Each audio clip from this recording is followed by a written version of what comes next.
like you just really have to be able to step outside of yourself and just see people as people. And that's what we are at the end of the day.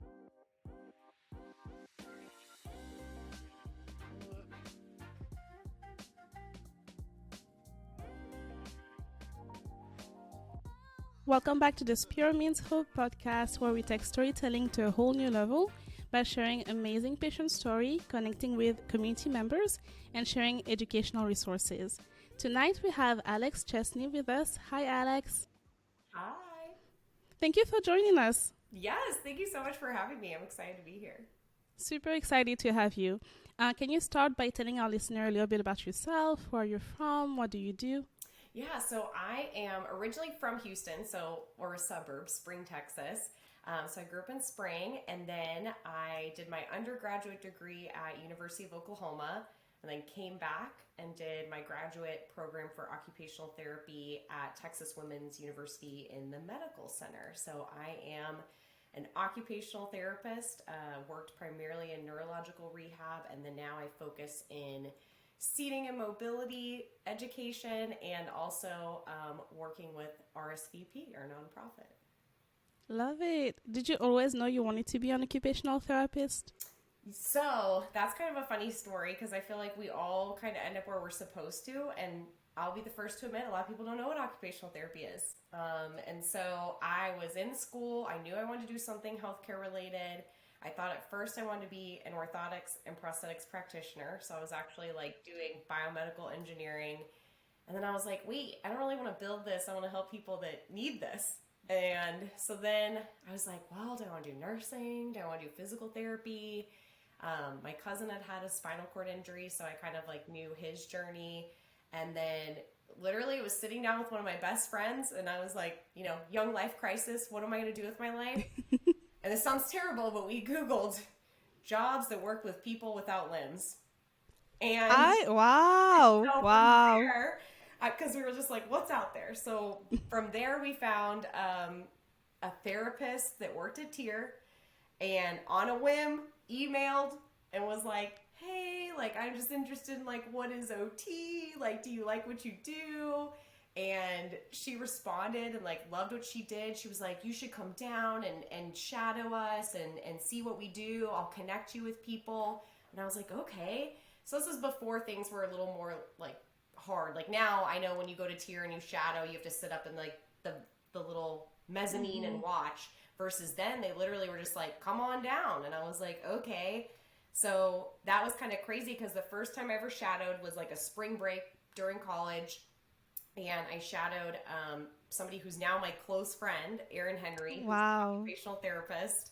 And we went, and I just loved that you got to focus on what people were motivated by. And so, I still to this day remember there was one person never wanted to get out of bed, but she would get up to go get her coffee. And so that was like the motivation factor. We got there super early. It was like, we're going to get up because we're going to go get your coffee. And she was like, okay. And so we did that, and then I remember it was really funny because Erin, she is not the most like girly girl, and she had this patient who was an amputee, and she had a prosthesis, and she was young, and she wanted to put fake nails on her prosthesis. And so it was just so funny because you had Erin who like went and bought these fake nails and brought them, and we were trying to use this glue and it wasn't sticking. Aww. It was just like, you were trying and working on these therapeutic things based on what was meaningful to everyone. And I was like, I love this. This is so much fun. So then that's where I was like, all right, this is totally what I want to do, and I want to come back and work here one day. That is such a fun like introduction to the profession. Yeah, and the fact that it comes so back fun. full circle. That's awesome. Once you got introduced to like the OT profession, I know you mentioned your cousin has like a spinal cord injury. Was it obvious for you that you were going to go the neuro route, or did you also explore like other settings and maybe any ortho things? Yeah, so I started out before I went to OT school. I did go and shadow and get my prerequisite hours at a pediatric clinic, and I shadowed hippotherapy. So that was really cool to see. So I loved that, and I liked the dynamic of peds, but I think I always was drawn to neuro because my cousin had a spinal cord injury. My dad had Parkinson's, so I grew up like having that perspective as like a family member. And also, I mean, that gave me good insight too of a lot of people kind of feeling pity towards my dad or thinking, oh, it's so sad. But he was so active. Like, he still did so many things. He bowled, he golfed. Like, he was my dad. So I was just like, oh, I don't know. He seems completely normal to me. So I kind of had that perspective of sometimes people kind of doubt you a little bit more than what you're capable of. And so I think that kind of just led me to neuro and wanting to kind of push my neurological patients and help them recover. And yeah. Ah, love it. And like the fact that you say like your dad like bold and all of those things, like really showing that like life, Yeah. like even with like a neurological injury. Mm-hmm. That's awesome. What led you to what you do now with like seating and mobility? Yeah, so I am super passionate about seating mobility, and honestly, I feel like PT, OT, doesn't matter. We don't really learn about it in school. You maybe like sit in a wheelchair one time and they're like, isn't it difficult? And you're like, yeah. So I feel like nobody really talks about how clinicians can be involved in this, and we are the experts with what our clients need to have functional mobility, whether that's a manual wheelchair, a power wheelchair, a gait aid, whatever it is. We're trying to maximize their independence, and we should be able to know, what's out there and how do we get involved, because a clinician has to write the prescription. And so it needs that clinical eye and to know the customization, why it's out there. There's things that make things more ergonomic and, maximize your biomechanics and make somebody more independent. And so it's crazy to me we don't learn about this in school, and I was just fortunate to go somewhere that's already built into what they do and their culture. And so day one they're teaching you, what the different wheelchairs are, and there's different code sets, and I was like, what? I didn't even know like any of this existed. And so there the OTs do the seating wheel mobility prescriptions, and our PT partners did bathroom equipment and beds, which is very reverse than a lot of places. Yeah, but that's where I tell everyone it doesn't matter. We're all working together as a team. So just because I was the one evaluating writing the script didn't mean my PT partners didn't give me feedback and we didn't talk about, like, we collaborate together. And so now I was just so passionate about doing seating and mobility. I had an opportunity to move over to the clinical education side of things. And I was like, I love teaching. I love meeting other clinicians. If I can just be a resource, that's, what I'm here for.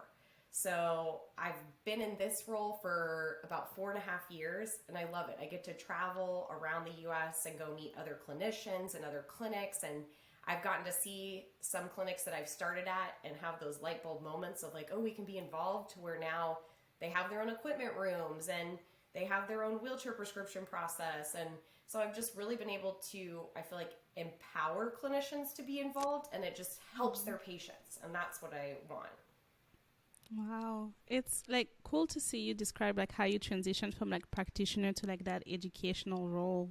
Did you like always have like natural skill for like teaching others and educating, or was that like a hard transition? Yeah, I think it was a natural skill, or I've just been told, and I'm just very humble. Like, I feel so fortunate, and I've been told I'm good at teaching and presenting information, and I really just see it as, I don't think I'm smarter than anybody. I don't think I necessarily know more. I just see it as, I'm here to have a conversation about this and share what I know, and we'll all figure it out together.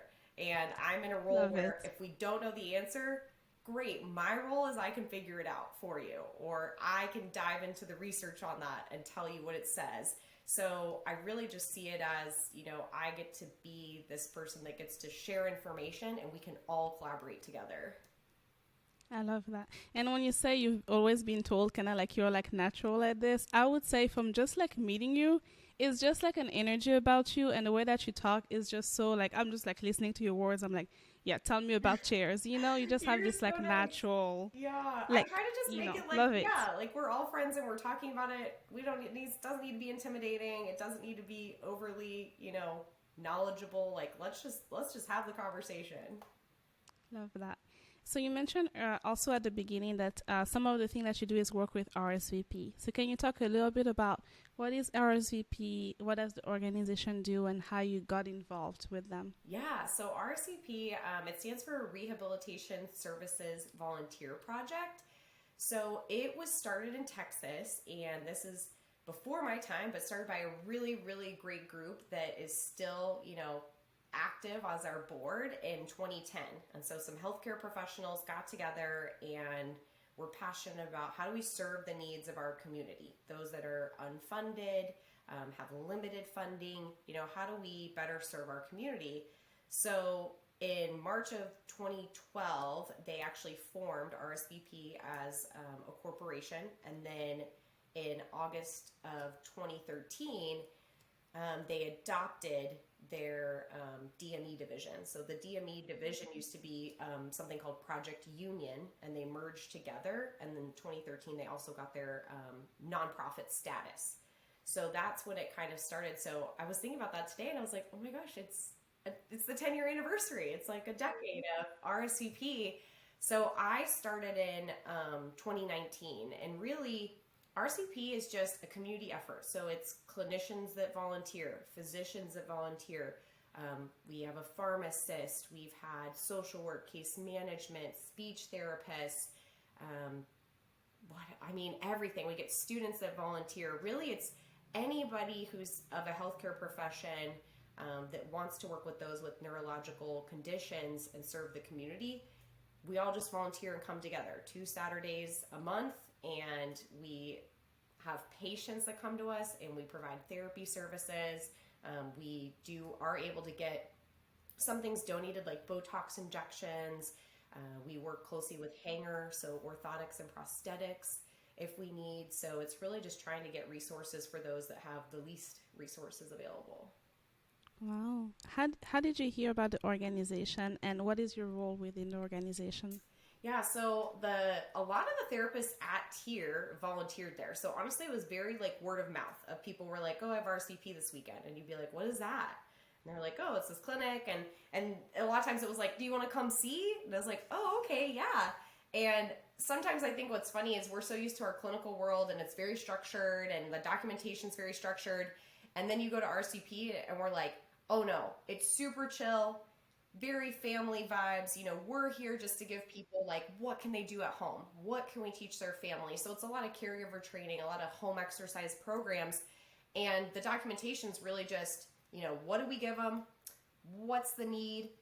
How many more times do we think we need to see them before we can really get a good plan in place? So it's not as intimidating as I think some people think, oh my gosh, it's another day of treating patients. And I'm like, no, it's really just meeting people and saying, what's going on? What do we need to work on? And what can I give you today that's going to make things a little bit better? So I am currently the vice president on our board, and then I am the clinical coordinator, one of the clinical coordinators. I have a fantastic partner, Kristen, who's my PT kind of counterpart. And so we rotate scheduling and kind of doing all the behind the scenes clinical items. And then we have Dr. Katari and Denise Crow. And so between the group of us, it all kind of comes together as far as scheduling and volunteers and those kind of things. Oh, that's such an amazing crew. You guys are heroes in the community, literally the definition of heroes in the community. Aww. Well, we couldn't do it without our volunteers. So we appreciate you. We appreciate anyone who volunteers. I mean, truly, our patients are just always so thankful. Their families are so thankful. So it's great when people come, because you leave knowing like you really did make a difference for people that weren't going to get those services or get that education. What is your favorite part about like being part of like a community health organization? I think it really is truly helping those that feel they have nowhere else to go. And I think we all see that, whether people have insurance or don't, that healthcare can be very limited on what people receive. And so what I love is we can be a safe space and a resource where some people, they always get that initial care. Maybe they went to acute care or a hospital, but sometimes because of their limited funding, they're kind of just patched up and then tossed out, unfortunately. Yeah. And so luckily we can bring them in and say, okay, let's see what happened. Let's get a game plan. Here are your resources. So we're able to connect them to other community resources. We're able to guide them to reputable sources of information so people aren't just Googling things. Or we're able to pick up gaps. Sometimes medication management's a huge thing where people were discharged with some medications, but there was no follow-up of modifying those or getting the right help. And we help people work towards getting funding if they can. So how do we apply for that? What financial assistance is out there? So we really try to bridge the gap for people that, I just think a lot of times fall through the cracks. And so it's really just showing everybody that they do matter, their needs matter, and that we're there to support them however we can and try to bridge those gaps. Do you I like that term, like bridging the gap, because that's like literally what you guys are doing. Do you feel like what would you say are some of the biggest barrier in someone getting access to like healthcare? Is it always finances, or do you feel like there's all other factors that play in like creating that gap in the first place? I think it's funding. Funding is huge of how it drives it, but I also think some of the gaps too just depend on where you go. And I think that's just how the system is sometimes, of like if you just kind of went to a generalized hospital and you had a stroke. Well, they just want to make sure they get you stable, they get your blood pressure down, they get you stable enough for you to leave. And if you don't have that funding component to kind of hand you off somewhere else, it's not that they're not following through, but the person who treated you doesn't necessarily know that. It's through a case manager or something. And so that person leaves without a true plan of care. It's just like, but we fixed you right now. And so, I just think it's hard. I don't really think it's anyone's fault, but a lot of times it is a funding component, and then people don't know where else they could go or try to go. So if you had a severe neurological condition or diagnoses, that doesn't necessarily mean they know about TIR or Spero or places that are specific to neuro. So sometimes they end up going places that aren't well versed in neuro, and so they just don't ever get that education component, or they feel like what they have is just the way it's always going to be. And sometimes we're like, oh no, there's ways we can manage that. Like, oh, you have spasticity in tone. Like, oh, there's things that can help with that. And so we know how to help with that. Wow.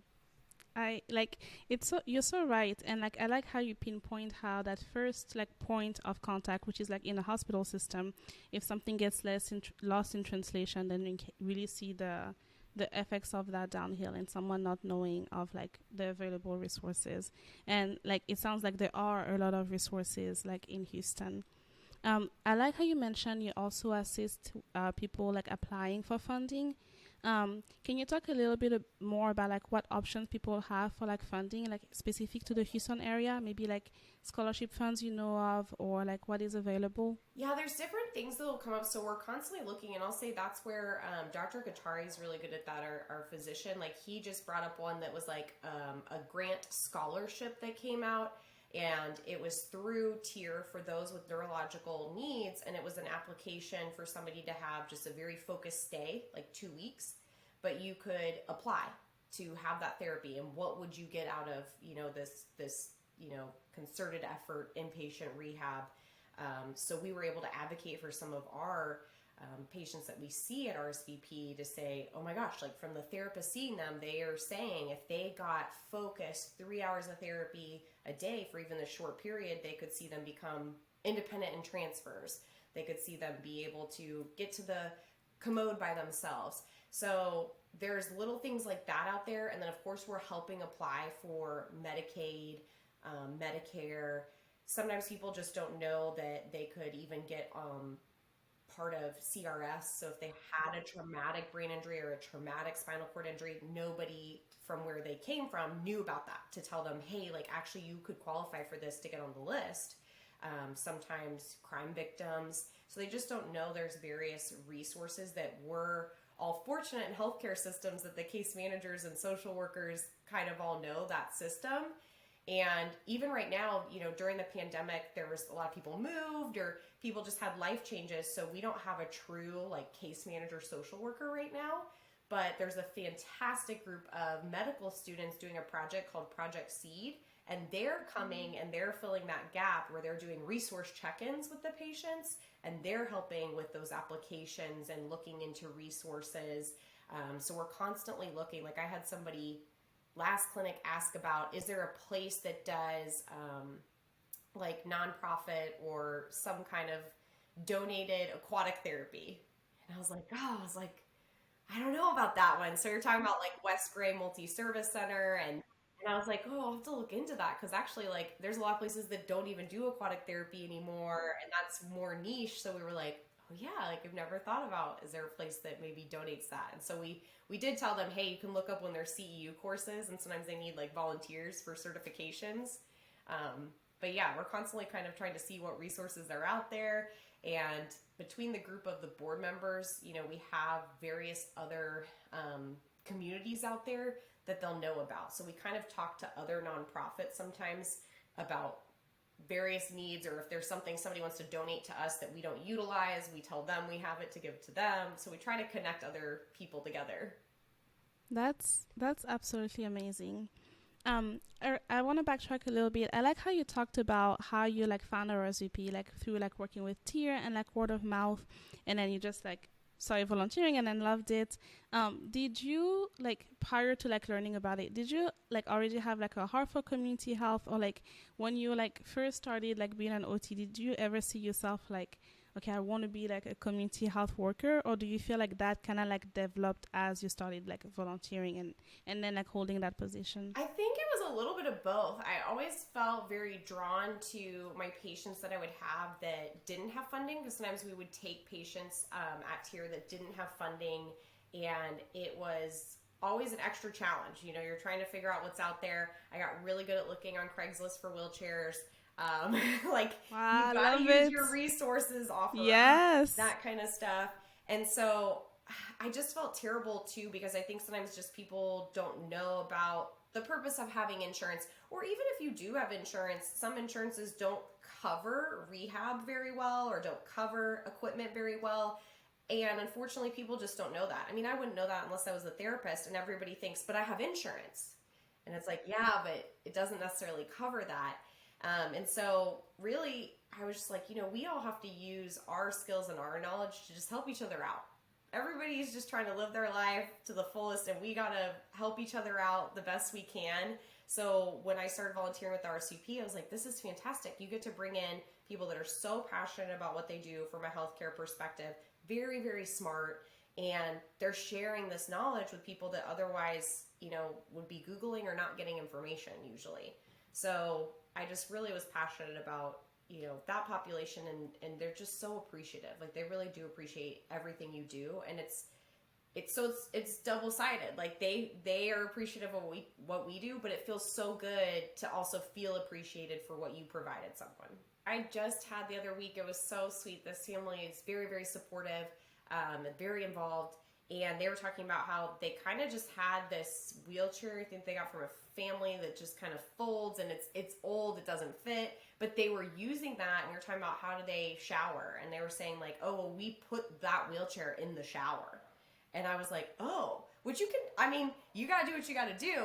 But I was able to just tell them about like a tub bench and how they could use that over the commode and the shower. And they were just so thankful. They were like, we didn't even know that existed. You know, this is so great. We're ordering it right now. And I was like, that's something that to us is just, yeah, it's a 3-in-1 commode. Everyone knows about those, but they don't. And that made a huge difference of just now they have a better plan to their daily routine. That's like love that example, how like something, you know, can like just really like change someone's life. Yeah.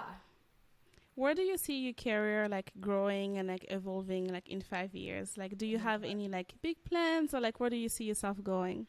I mean, I don't know. I just feel like I am kind of going with the flow of where I end up. If you would have asked me if I would have had the job I have now and the role I have now, I probably would have been like, no, I thought I was going to work in the clinic forever and I was just going to, you know, live there forever. And it's my family. I mean, I'm so appreciative for it. But then just for therapists to know there's other opportunities out there.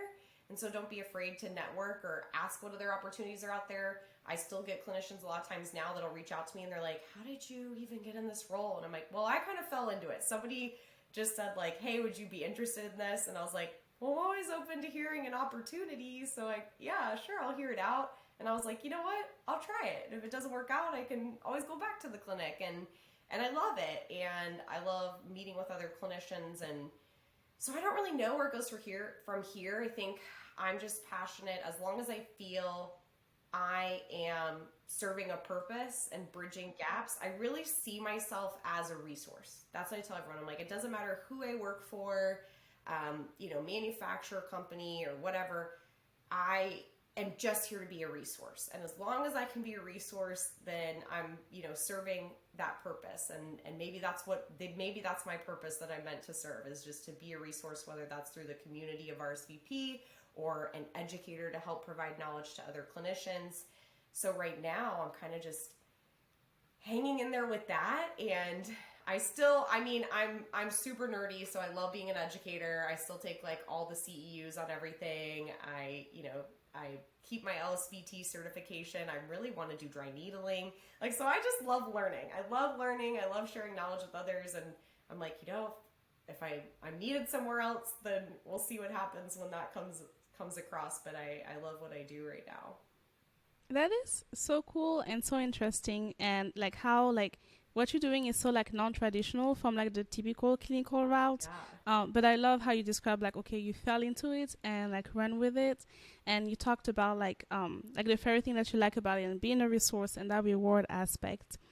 If you have to talk about the flip side, what would you say is one of the like challenges of being a healthcare worker? Like something you wish people knew about what it's like to work in healthcare. I think you just have to know that it is, it's a lot of giving yourself, but I feel like you just really have to be able to step outside of yourself and just see people as people. And that's what we are at the end of the day. And yes, we all have our own opinions and we all have different personalities, but really just every time I was interacting with somebody, I just always saw them as my family member. How am I going to help this family member? What would I want for my family member? And so I think you just have to realize, when you go to work with somebody else, there's always difficult personalities out there, or personalities that will clash with yours, or differing opinions. But you really just have to see that person for who they are and know that you are there to help them be who they are. You're not there to change them. All you can do is give them good advice and education and help them. And all the other things don't matter. That's what matters, is just that human connection. And if you hold on to that, then the other things like burnout and, just the politics of healthcare and all that stuff, you can work through that because you're just there to help somebody and focus on that connection. That is such good advice. I'm taking all the mental notes because that's amazing advice, and you really bring it down to what it means to be a therapist, which is that human connection, regardless of whether you're working in a clinic or in as an educator or in a community, and the human connection is what is at the heart of therapy. Yeah, I think so. I love how you brought it that. Yeah, we're here to listen, and everybody just wants to be heard, and I feel like in the healthcare community, I do feel like therapists are the ones that we probably listen the most and get the most real with our patients.